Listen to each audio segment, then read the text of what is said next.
Hello po, welcome sa ating Empowering OFWs. Itong program na ito ay dedicated para sa mga OFWs na nasa abroad.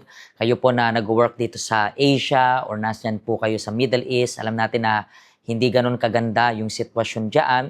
Pero sana ma-inspire pa rin po kayo nitong mga real life stories na mapapanood nyo today. And today, meron po tayong special guest. Ano pong pangalan ninyo? Elizabeth Carbon po, Pastor. Ma'am Elizabeth, taga saan po kayo sa Pinas? Mindanao po. Mindanao? Saan sa Mindanao po? Cotabato. Cotabato. And then, gano'n na rin po kayo katagal na OFWs? 16 years na po. Pero, saang bansa rin po? Sa Singapore, 3 years. And then, Kuwait, 2 years. 2 years. Tapos yung the rest dito na sa Dito na po, 11 Hong Kong. years. And that time, way back, ilang years ago, ano po yung reason mo kung bakit ka nag-decide na mag-abroad? Sa hirap ng buhay, kaya nakapag-desisyon ako na mag-abroad. Na isa pa problema sa asawa, sabi ko sa isip ko na aalis ako para hihiwalayan siya. Pero may anak po kayo. Mayroon Kailan po po. yung anak nyo? 2. And then, sabi mo nga, parang tatakasan mo siya, di ba? Tatakasan. Pero pagtataguan mo siya. Pero anong plano mo nun pagdating sa anak mo? Anong gagawin mo sana that time? Sino Hindi mag-aalaga? Sa nanay ko. So, yun yung plan mo nun. Oo. Kapag hiwalayan mo, Oo. dadalhin sa... Pero yung nanay mo is taga doon lang rin? Or hindi? Malayo. Taga Bukidnon po ako. So, parang... Mas malayo yung lugar na yun. So, parang yun na yung plano mo. So, yung Opo. una mong abroad is sa Singapore po. Singapore. And then, after Kuwait, and then, dito na sa dito. Hong Kong. Alam ko po na ang dami mo nang naging experience dito sa pag-work abroad. Pero ano po yung, kung meron kayong maaaring ikwento na hindi nyo po malilimutang karanasan while working abroad, ano po yun? Saan muna pala yun? Saan? Sa Kuwait po, sinasaktan ako ng amo kong retired doktor, babae. Matanda na din siya. Magagalit siya sa akin dahil yung pagod mo, so makatulog ka doon sa upuan. So hinahampas niya ako sa ulo at saka yung buhok ko na, inahaplos-haplos yung buhok ko na, ang sakit. Oo. Tapos yun na, lumaban ako. Oo. Tapos nung gawin na lumaban ako, ano tawag yun, yung kinuha niya yung kutsilyo sa drawer. Kasi ang sabi niya sa akin is, ako ang magsaksak sa sarili ko. Yun. Sa So, sobra parang kong ibibigay niyang kutsilyo sa'yo, tapos parang Yes. magpakamatay ka na. Opo. Pero wala kayong mga kasama sa bahay o meron naman? Ako lang isa. So, siya lang, tapos ikaw lang Stay-in rin? din siya. Opo. So, yung inabot na ba sa yung kutsilyo? Hindi Inabot naman. niya talaga. Binigay niya sa kamay ko. Pero kasi ang kanya is saksakin ko yung sarili ko. Hindi siya yung sasaksak sa'yo, Hindi. ikaw dapat. Oo, ako dapat. And then, Yun, nung dumating yung anak niya na babae, na lawyer, yun, galit din siya sa akin. Tapos, tumawag ng pulis kasi ipapakulong nila ako. kasi daw, anong magiging Kasi, bintang? yun nga, lumaban nga ako sa nanay niya. Pero ano, para nasaktan mo rin siya? Nasaktan ko din siya. Paano Tapos, about din ginawa sa mo? religion din nila. Kasi nga, yung ugali ng Arabo is iba. So sabi ko, devoted ka sa religion nyo, tapos yung ugali mo is ganyan. O, doon na parang na-trigger din yung matanda sa akin. So, paano mo siya nasaktan? Parang anong ginawa mo para masaktan mo siya physically?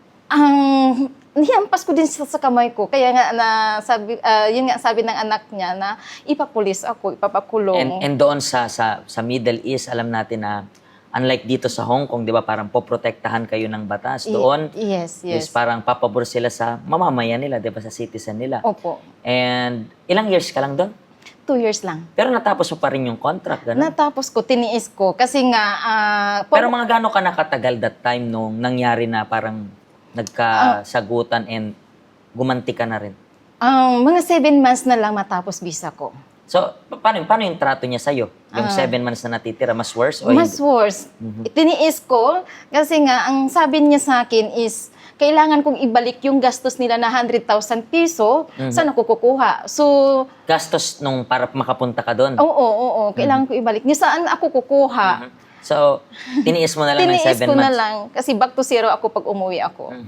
Pero hindi naman nila parang binabawasan yung sinasahod mo that time. Parang Ay, hindi naman. Hindi naman. okay lang sila naman sa binabayad. Yes. Pero yung trato lang is Yung trato. naging mas malupit sila that time, di ba? Mm-mm. And kinaya mo yun within 2 years. And bakit naman ang next na in-applyan mo is Hong Kong? Meron kang kakilala dito? Or Kinuha ko ng kapatid ko. Oo. Kasi nga yung amo niya, magkapatid, naghahanap din ng So katulong. parang dahil doon, kaya ka nakapunta Nakapunta sa Hong ako, Kong. opo. Paano ka po pala nakapunta naman dito sa health center? Isang kaibigan, pero matagal pa akong nakapunta dito. Kasi nga daming reason, ganito. Pero anong nagpapayag sa'yo? Anong reason kung bakit? Let me try nga. Ano yung... Nag-worse yung problema ko about sa financial. Doon na parang hindi na ako makakonsentrate. Lagi na lang ako, yung emotional ko. Pero when you say about, sabi mo nagkaroon ka ng problem sa finances, anong klaseng problem yun? Sa utang. Okay. Okay. At So nagkaroon ka ng utang, mga utang. umabot rin ng magkano? Lahat ng bangko, nilapitan ko din. Pero yung total, hindi mo maalala na kung mga magkano? 50,000 Hong Kong dollar. So malaking amount yun, di ba? Kasi yan ang offer ng bangko. Kasi sa matagal na amo at matagal ka din dito. So parang dito, parang mas may tiwala sila kapag matagal ka na dito, tapos matagal ka na rin sa iisang amo lang, parang ganon. Opo. Hindi ko alam kung tama ba itong mapakinggan ng mga iba para magkaroon kayo ng idea. Pero sa mga gustong sumubok na umutang, pag-isipan nyo po ng maigi yung gagawin ninyo kasi I believe nag-suffer ka dyan sa utang na yan, di ba? Yes So, po. and doon na rin yung time na napunta ka dito sa health center. Oo. So, yes, mga gano'n ka nakatagal dito sa health center? 2 years po. 2 years. And then sa 2 years na to, paano nakatulong sa iyo yung health center? Malaking tulong sa akin. Gawa na yung emotional ko is nagbago. Kahit sa sarili ko is may pagbabago. Maramdaman ko, gawa na nagmumura ako dati, ngayon nawala na. How about yung yung temper mo? Sabi, siyempre pag nagmumura ka, ibig sabihin magagalitin ka that Yes. time. So, parang linalamon ka ng emotion mo. Galit na And galit. Galit na galit. And lahat ng yon natutunan mong kung paano i-handle dito sa health center. Opo. And siguro po, ganyan rin po kayo na nanonood sa amin. Siguro, minsan may mga emotional inclination or pag-decline ng emotion ninyo and you cannot even control yung sarili mo anymore. You're trying, pero minsan, iniisip mo baka kailangan mo ng psychologist, psychiatrist. Though, kung gusto mong magpatingin, pera mo naman rin yung panggasto. So, you can do yung check-up. Pero kung gusto mo nang makakausap and then nag-struggle ka sa ganyan, I believe yung health center makakatulong sa iyo. Bakit? Kasi meron ditong mga counselor na iba't iba rin yung situation nila. And then the same way they overcame, you can overcome as well. So anong dapat mo lang gawin?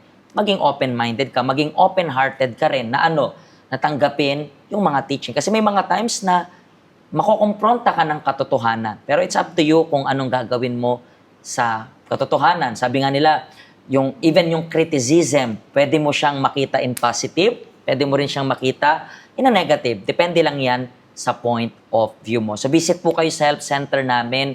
Bukas kami everyday. If you want to book for a counseling, it's gonna be for free. Wala pong bayad yan.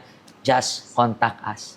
Maraming salamat po sa pag-share nyo ng story ninyo and hopefully, ma-share to ng kababayan natin para sa kahit saan. Alam natin na basta may lupa, may Pinoy.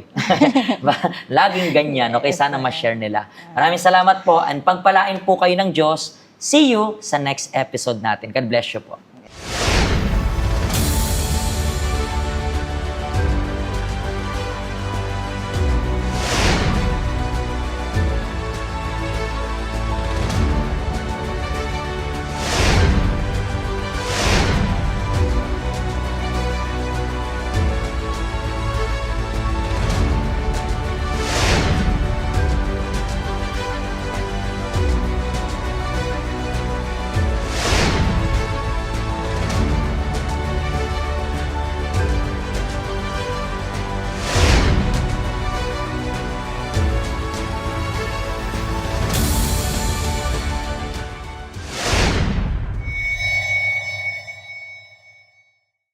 Hello, ako po si Pastor Joshua dito po sa UCKJ Health Center dito po sa Hong Kong. At yung mga napanood nyo pong testimony ay mga testimony ng mga OFW dito sa Hong Kong. Pero I believe makaka-relate rin naman kahit nasaan po kayong bansa. Basta OFW.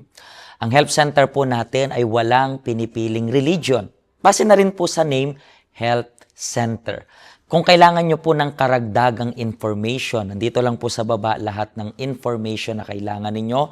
Kontakin nyo lang po kami at magiging masaya po kami na matulungan ka, ma-assist ka, nasaan man po kayong bansa. Pagpalain po kayo ng Diyos.